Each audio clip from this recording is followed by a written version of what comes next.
नमस्कार, मैं हूं रवि जागलान और इस वक्त हमारे साथ अशरफ अली थाना भवन से राष्ट्रीय लोकदल के विधायक मौजूद है। 2024 के चुनाव को लेकर ये किस प्रकार से लोगों के बीच जा रहे हैं, इनसे जानते हैं। सर, 24 का चुनाव है, किस तरह की तैयारी चल रही है राष्ट्रीय लोकदल में? राष्ट्रीय लोकदल और इंडियन अलायंस मिल के जो है बहुत मेहनत कर रहे हैं। आप देख रहे हैं हमारे संगठन के सभी लोग, वो चाहे जिला अध्यक्ष हों, हमारे विधानसभाओं के अध्यक्ष हों, संगठन के सभी लोग और हम जितने विधायक हैं, प्रसन्न चौधरी जी, शामली में हम लोग हैं, 2 विधायक पढ़ते हैं लोकदल के कैराना सीट पे। हम लोग दिन रात मेहनत किए हुए हैं और गांव-गांव जाकर हमारी सभाएं हो रही हैं, नुक्कड़ सभाएं, लोगों से मिलते हैं, बहुत अच्छा रेस्पॉन्स है और हमें लगता है कि बड़ी जीत जो है हमारे एनडीए के अलायंस की जो है यहाँ से होगी। सर, 24 का चुनाव है और मुस्लिम प्रत्याशी यानी कि इकरा हसन मैदान में है, और राष्ट्रीय लोकदल का जब गठबंधन था 2022 के चुनाव में, तो मुस्लिम समुदाय काफी राष्ट्रीय लोकदल के साथ था। इस बार क्या देखते हैं? इस बार भी देखें, मैं ये कहता हूँ फर्क तो पड़ता है, मगर ऐसा नहीं है कि मतलब आप ये सोच लें कि एक तरफा जो है अल्पसंख्यक समुदाय उधर चला जाएगा, कुछ ऐसा होगा।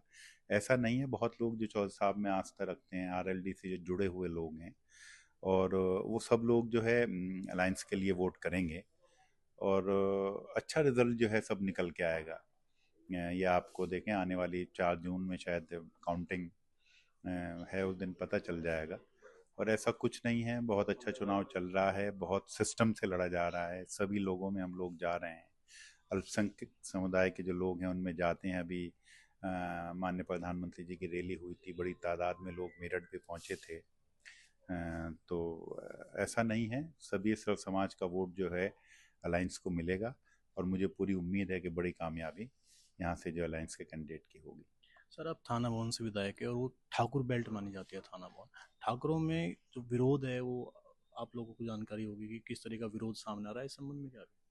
ये सब मैं समझता हूँ कि इस तरह की अफवाहें हैं, ऐसा कुछ है नहीं। जैसे जैसे वक्त करीब आएगा और इलेक्शन जैसे करीब आएगा, सब एक साथ होकर जो है एनडीए को वोट करेंगे, ऐसा मेरा मानना है।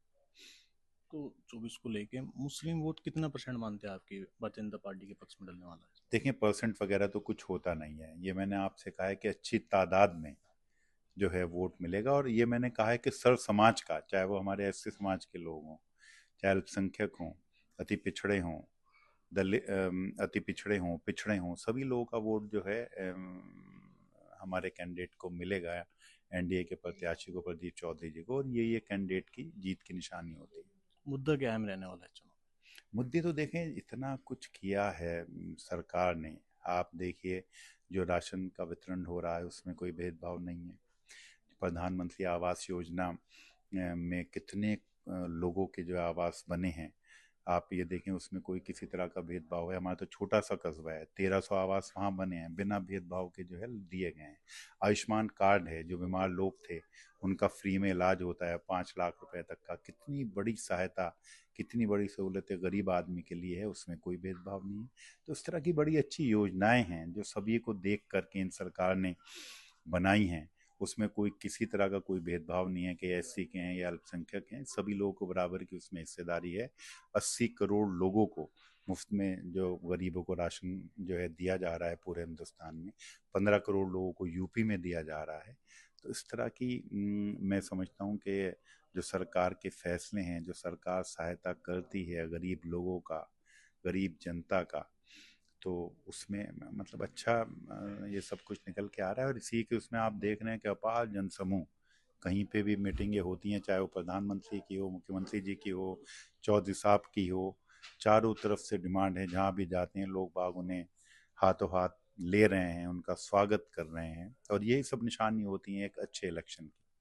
सर, राष्ट्रीय लोकदल किसानों की पार्टी है और जब विपक्ष में थे राष्ट्रीय लोकदल, तो किसानों की समस्या को लेकर लगातार धरने प्रदर्शन होते रहे थे। गन्ना भुगतान यहाँ की अहम समस्या है। इस बार क्या देखते हैं, जैसे एनडीए के साथ गठबंधन हुआ, किसानों को कुछ समस्याओं का समाधान हो पाएगा नहीं? लेकिन जब जब आरएलडी जो है सत्ता में रहा है, सत्ता के साथ अलायंस में रहा है, किसानों को हर बार कुछ ना कुछ फायदा हुआ है। चौधरी साहब जब उद्योग मंत्री थे, आप देखो जितनी ये नई मिलें हैं, जो 15-25 किलोमीटर से दूरी घटाकर 15 किलोमीटर की थी, और कितनी नई नई मिलें लगी थी।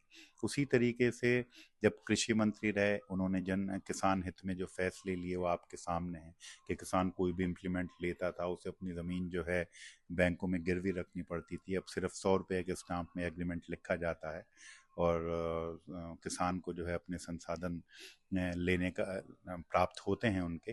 तो इसी तरीके से अब सरकार में आए हैं, मुझे उम्मीद है आगे जो गन्ने का रेट है वो भी बढ़ेगा और पेमेंट भी जो है सुचारू जल्दी से जल्दी। वैसे देखें, मैं आपको ये कहता हूँ कि पूरे यूपी में बहुत अच्छा पेमेंट है। लड़ाई हमारे ज़िला शामली की है, क्योंकि शामली मिल जो है बहुत बीमारू मिल है, उसका भी अभी सरकार जो है उसके निस्तारण के लिए पूरी तरीके से लग रही है।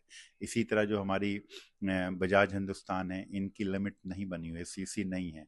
सरकार का पूरा प्रयास है कि उनको उनकी लिमिट बने और किसानों के जो है पेमेंट अपडेट रहें। और ज़िलों में अपडेट हैं, आप अपने बराबर के ज़िले में मुजफ्फरनगर में देखिए, मेरठ में देखिए, सहारनपुर में देखिए, और जितनी सहकारी मिलें हैं उनमें सब में अपडेट रहते हैं।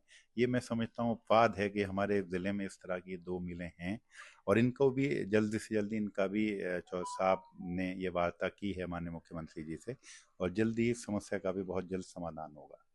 मोदी जी का नारा अब की बार 400 पार, किस प्रकार देखते बिल्कुल, देखें, हमें तो लगता है कि 400 पार होगा। आप यूपी में देख लिए कि यूपी में क्या हाल है। आप अपने आसपास की वेस्टर्न यूपी की कोई एक सीट ऐसी बताइए जो मतलब अलायंस जहां कमज़ोर हो, मुझे तो लगता नहीं है।